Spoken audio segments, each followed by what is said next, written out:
series of electron carrying enzymes that accepts electron from NADH and FADH2 and transfer to oxygen in a regulated stepwise manner. For this, see the structure of electron transport chain. So this mitochondria is called as powerhouse of the cell because it generates ATP, and electron transport chain enzyme complexes are present in the inner membrane. This is the inner membrane, folded like structure, and this is the outer membrane. If you take this inner membrane and if you zoom that inner membrane, you will get a complexes in that. So which are the complexes present in the electron transport chain? Means these are the 6 components or complexes present in the electron transport chain.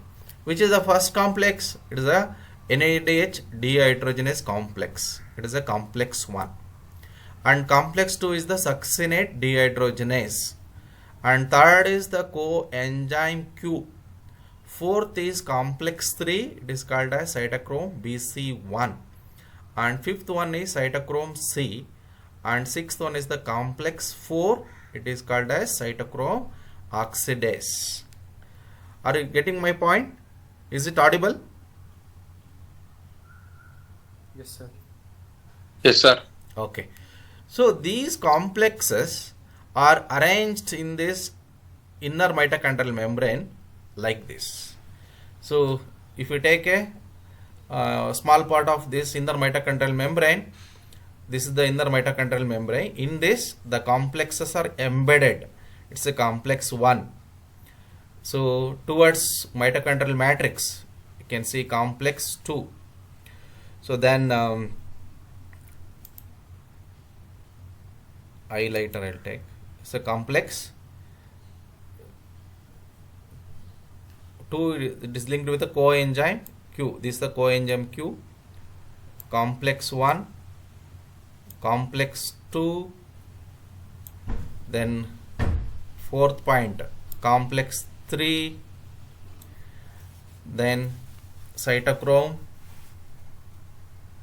C, complex 4. Then these are the components of electron transport chain. So it's an intermembrane space, means above this outer membrane will be there, and this is the matrix part of mitochondria. It's a matrix part. It's an intermembrane space. So that here these complexes are arranged like this. So ATP synthase, it's discussed during the oxidative phosphorylation. So now how NADH and FADH2 they will give electron to these complexes and how they will move to the oxygen. See, oxygen is here. It's an oxygen molecule. From where we get this oxygen? From where it has came? In the mitochondrial matrix. We are written oxygen now.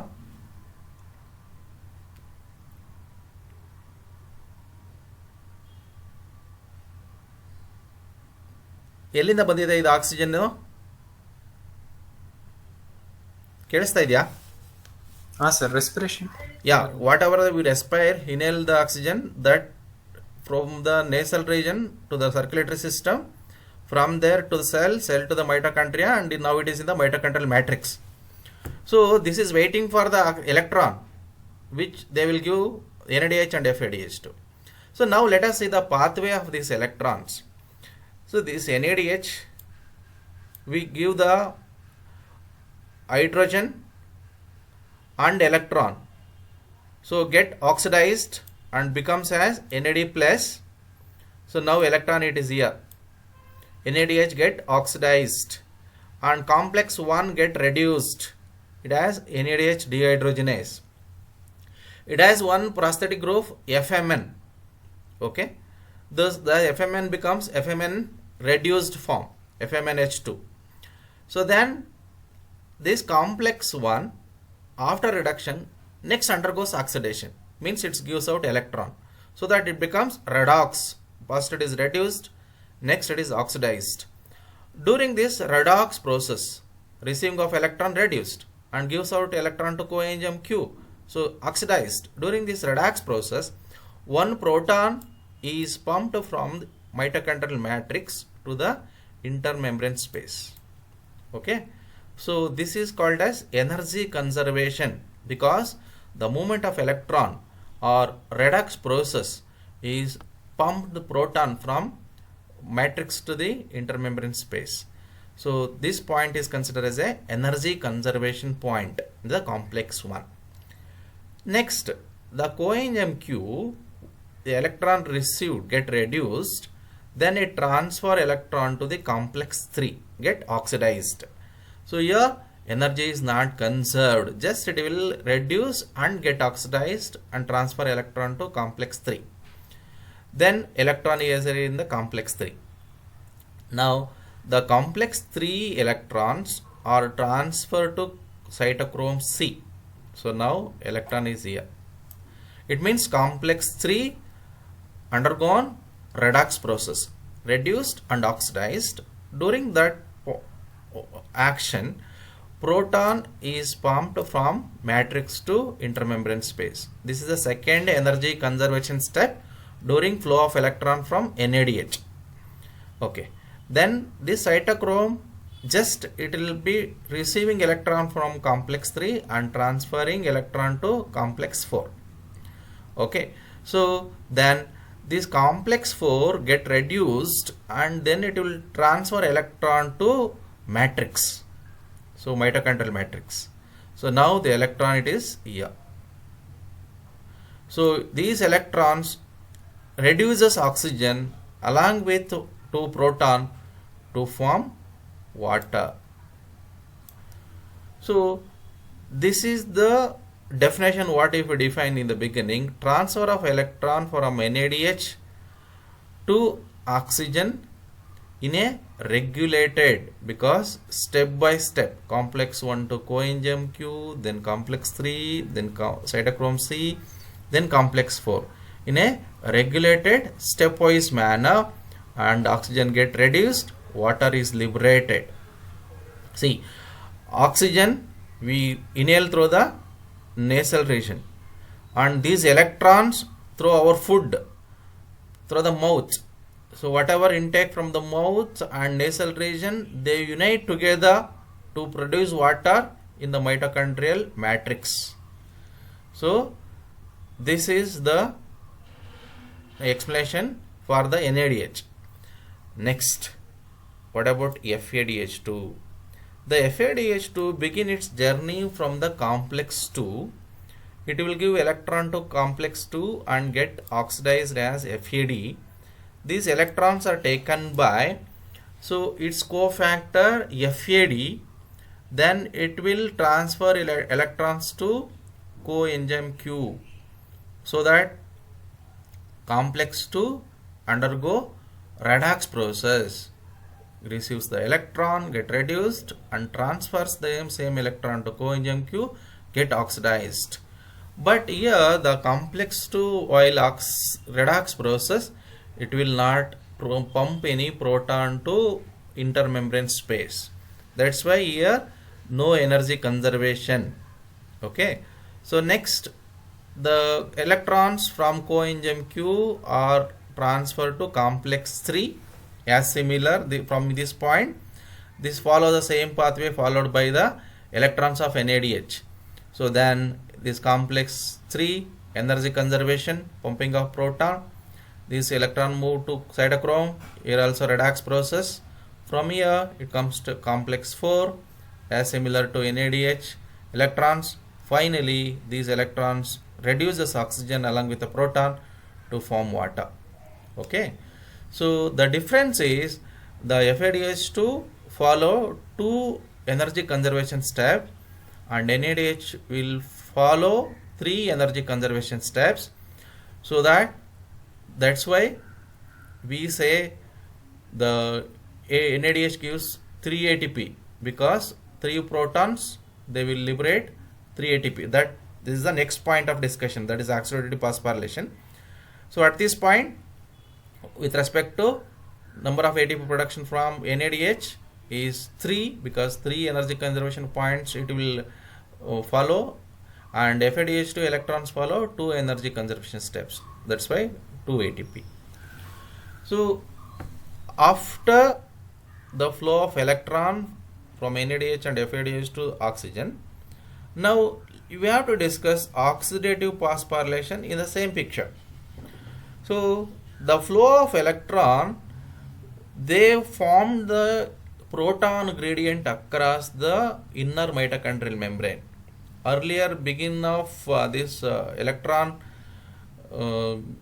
transfer to the complex one, the protons are there in the matrix. Now after movement of electron along the components of inner mitochondrial membrane, the protons are coming towards, pumping towards intermembrane space, so that across the membrane proton gradient is created. So this proton gradient, the concentration of protons are more in the intermembrane space, they will try to come inside again to the original place. So that this highly concentration or proton gradient, they will open. It means ATP synthase will make a channel to come inside these protons. So these protons, when coming inside to the mitochondrial matrix, they will liberate energy. That energy, it's like exergonic reaction, flow of proton from intermembrane space to the mitochondrial matrix. So that released energy is captured for the phosphorylation of ADP to form ATP. So this is what oxidative phosphorylation, this is called as oxidative phosphorylation, because oxidation, so the flow of electron, okay, both the electrons from NADH and FADH2, they will move from the it means from NADH they will come to oxygen. This flow of electron created proton gradient, this proton gradient finally leads to phosphorylation. This is what we can define. What is oxidative phosphorylation means? The flow of electron in the electron transport chain leads to formation of ATP or phosphorylation of ADP to form ATP. This is oxidative phosphorylation. So this is ATP synthase. This another complex, protein complex or an enzyme which helps in the ATP synthesis. So I hope with respect to electron transport chain pictorial representation or diagrammatic representation, you should remember complex 1 coenzyme Q, complex 3, complex 2, complex 3, cytochrome C, and complex 4, and flow of electron. NADH journey begins from complex 1 and FADH2 journey begins from complex 2. Then finally their electrons end up with reducing oxygen to form water. So this flow of electron, whatever it pumped protons, create proton gradient, they will come back with liberation of energy. That energy is captured for the phosphorylation of ADP to form ATP. So this is about electron transport chain. I hope you understood this electron transport chain. So next few points related to the same electron transport chain. So as I already said, sites of energy conservation step complex 1, complex 3 and complex 4 only, because the protons are pumped from the matrix to intermembrane space. That's why NADH is called as 3 ATP. It generates 3 energy conservation steps, means it gives 3 ATP, and FADH2 gives 2 ATP because it follows 2 energy conservation steps. Next, so this is the definition for oxidative phosphorylation, what we discussed during electron transport chain. So energy released by the electron transport chain through energy released by the electron transport through electron transport chain is conserved by the phosphorylation of ADP to form ATP. This is oxidative phosphorylation. Next, this oxidative phosphorylation is explained by Peter Michael in 1961, and its hypothesis called as chemi-osmotic hypothesis. the question has arisen how this electron flow in the electron transport chain leads to ATP formation.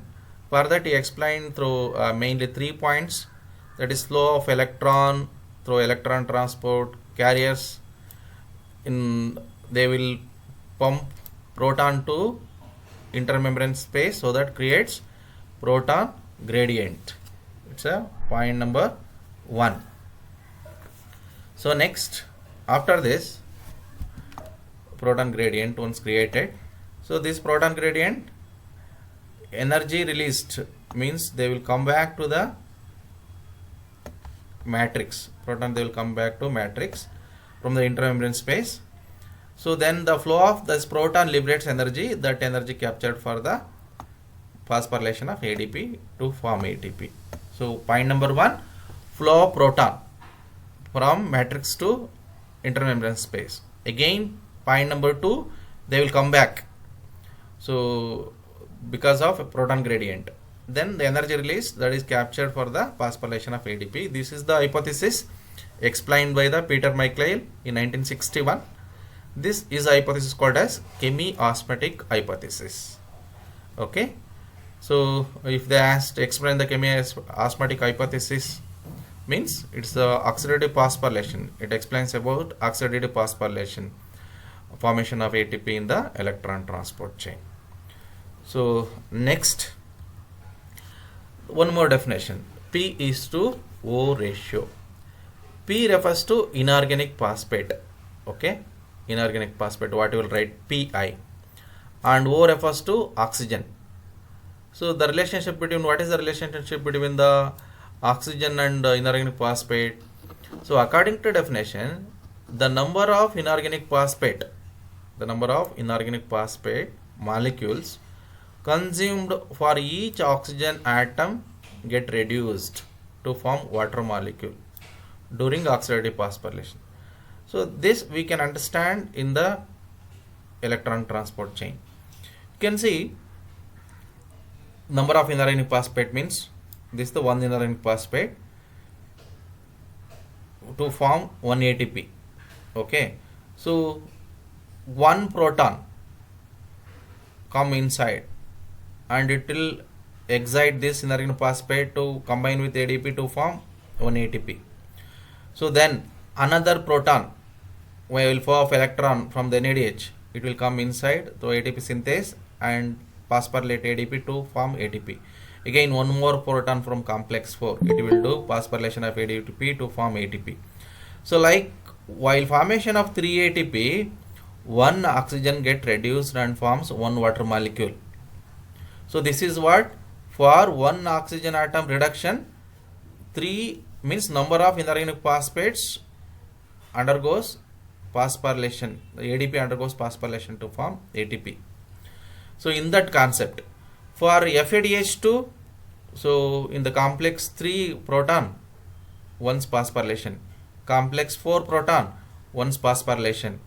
During 2 phosphorylation of ADP to form 2 ATP, 1 oxygen get reduced.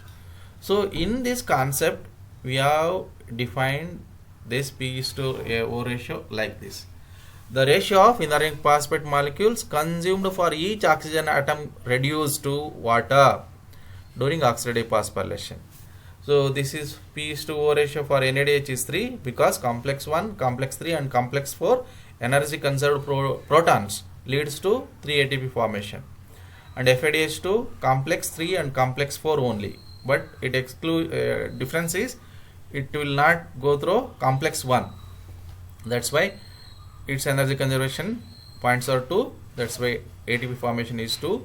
That in terms in P is to O ratio we say it is a 2. Okay, so this is the P is to O ratio. Next is we have to compare oxidative phosphorylation and substrate level phosphorylation. Okay, so now we discussed oxidative phosphorylation, but substrate level phosphorylation we have discussed during catabolism.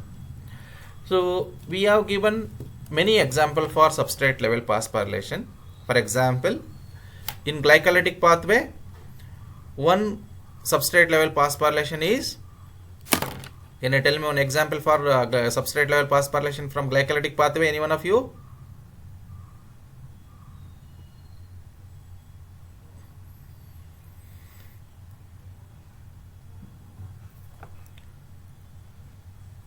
Sir, 1,3 1,3 diphosphoglycerate glycerate. to 3 phosphoglycerate, sir. Very good, very good. 1,3-diphosphoglycerate undergoes hydrolysis to give 3-phosphoglycerate. During that, ADP is converted to ATP. Okay.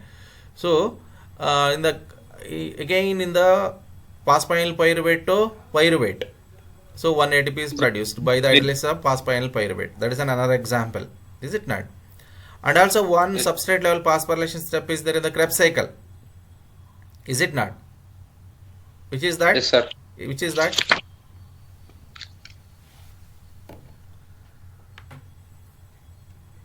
Where GTP is produced. Sir, from succinyl-CoA to succinate. Very good. Succinyl-CoA to succinate. Succinyl-CoA undergoes hydrolysis. It's an high energy compound. 1,3-diphosphoglycerate is high energy compound. Phosphoryl pyruvate is high energy compound.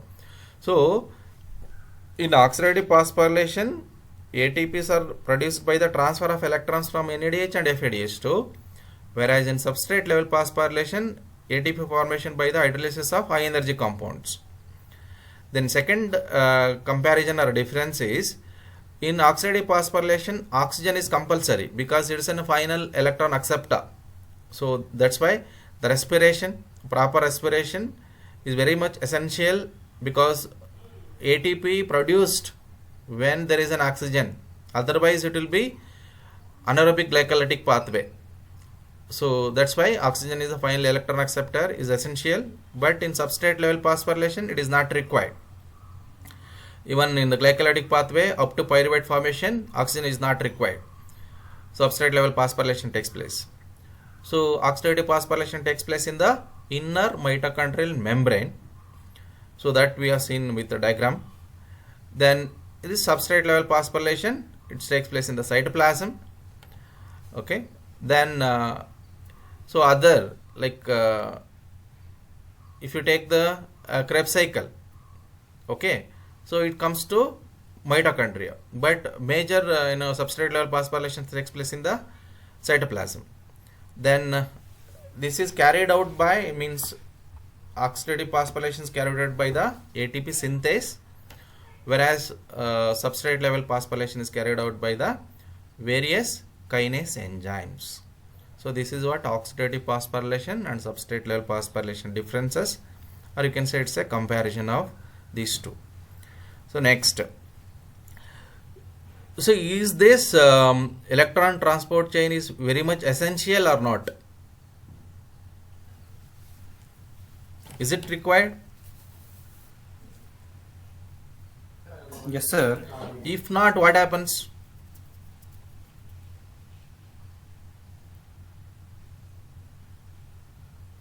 ಇದು NADH ಮತ್ತು FADH2 ಆಗಿ store ಆಗುತ್ತಲ್ವಾ sir? Pardon? NADH and FADH2, sir.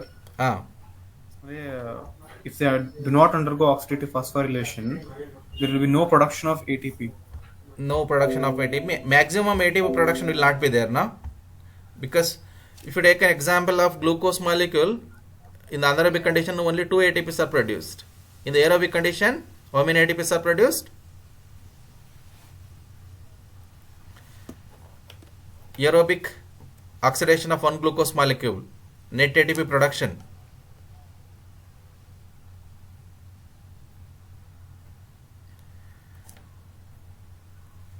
(38 ATP now). So that to complete acquire or withdraw the energy, oxygen is very much essential. To get oxygen, what you have to do?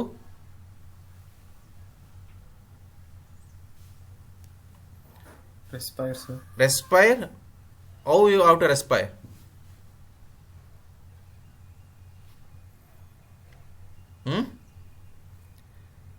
You have to respire maximum. Okay, you have to respire maximum, and you should get maximum amount of oxygen so that you become energetic. Okay, so that we can get maximum amount of energy, you will be active. So I have just completed the slides. So in this discussion we have discussed definition of electron transport chain. Can anyone of you define this definition?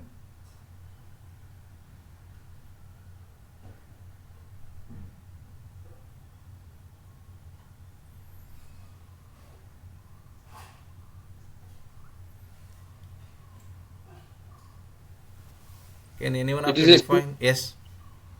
it is a series of electron carrying enzymes or Yeah. protein complexes which accepts the electron from NADH and FADH2 Yes. and then transport to oxygen Yeah. in a regulated manner. Very good, Bhartesh. So then, which are the NADH and FADH2 source for this electron transport chain?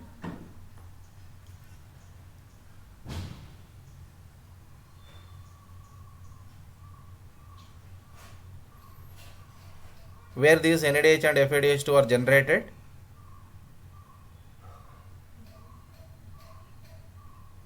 Or in glycolysis. Yeah, glycolysis, Krebs cycle, oxidation of amino acids, Sir. and beta oxidation of fatty acids. Very good. So then, which are the